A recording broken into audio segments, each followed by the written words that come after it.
Hello, today we're going to be talking on our project on target setting and how targets can be made effective for both students and teachers. My name's Josephine Connolly. I'm one of the Action Research teachers. And my name is Lorna McMahon, and I was the Action Research lead. Before we started this project, we wanted to look at what the research was saying. There were several areas of interest to us, but we have narrowed it down to three main questions of interest. The research shows that student self-efficacy grows as students move from thinking about what has gone on before to what they now feel themselves capable of. So in order to gather this information, we conducted an initial student survey to find out what they thought about themselves and targets in particular. We went on to look at what the research said about targets set by the teacher and found that they should be realistic, challenging, and discussed at the level of the individual student. It can be inferred from this that the expectation would be that the student engages with the target, but without engagement, the target is not effective.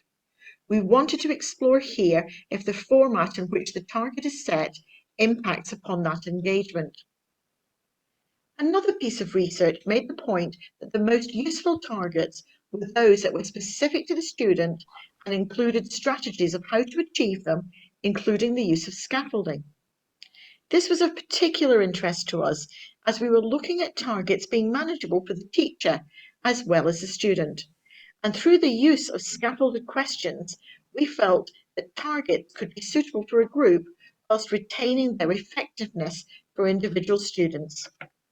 This would form the basis for our final cycle. We started the project with an initial student survey where we questioned them about their thoughts and their attitudes towards learning and target setting.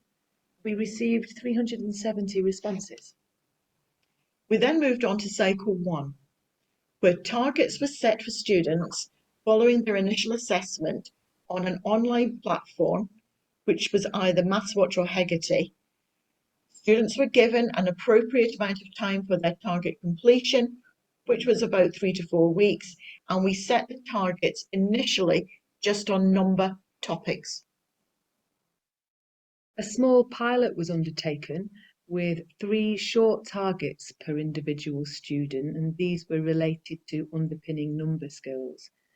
This was a 10-minute slot undertaken in class over 3 weeks, and we used MathsWatch worksheets. Our final cycle, we looked at how students applied their math skills to math problems. In order to do this, we used resources that could be used in a group setting, thus making it easier for teachers to utilise.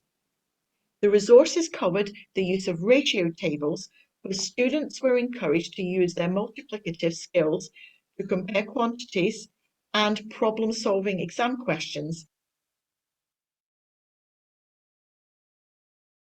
A range of research methods were used in the project, including an initial online survey, teacher interviews with a sample of students for cycle 1, a whole class were interviewed for the pilot and student vignettes were gathered, and then we collected staff observations of students for cycle 2. We had 6 teachers involved in the project. We had responses for our initial survey from 370 students. 18 students were interviewed for cycle 1. 8 students were involved in the pilot, and for some. And now the data analysis. Our initial survey was conducted on SurveyMonkey, and we analysed this data in a graphical format and we coded it into main themes. For cycle 1, after the time set for online targets had passed, a sample of students were selected by their teachers for interview using preset questions. We took care to include both target completers and those students who had not completed targets. The main themes were then picked out to inform both our results and the next cycle.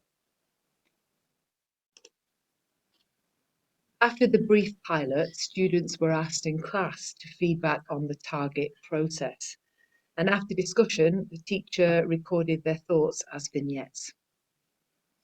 For cycle 2, following the resource delivery, teachers were asked for their observations of students and how they interacted with the resources and each other. Once these observations had been gathered, they were again analysed in order to extract any of the recurring themes.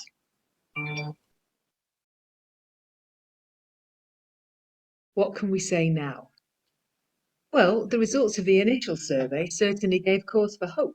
79% of students felt that hard work would pay off. 82% felt they should be given targets. And students generally expressed a positive attitude towards working hard, tackling problems, and said that they were likely to attempt the targets set. There was some ambiguity about how often they would like those targets to be set, and in fact, most defaulted to the frequency that they'd had at previous schools. Okay. For cycle 1, we found that the results showed that few students actually think about maths outside the maths classroom. Watching videos for instruction on maths was not preferred by the students, as all the students asked had skipped the video element unless they had no other option. However, as exams approached, some students did engage more with any online resources that were available. Online targets were said to be easy to ignore, and the preference was for in-class targets that incorporated lots of practice. So what can we say now about the pilot?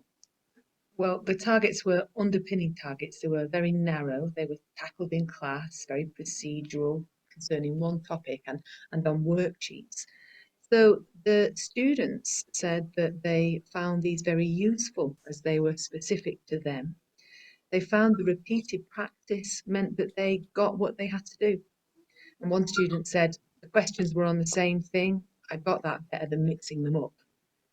And teachers' observations were that by having a partner and working with them for a set time to complete the work, they were more focused than if they'd had this exercise to do at home.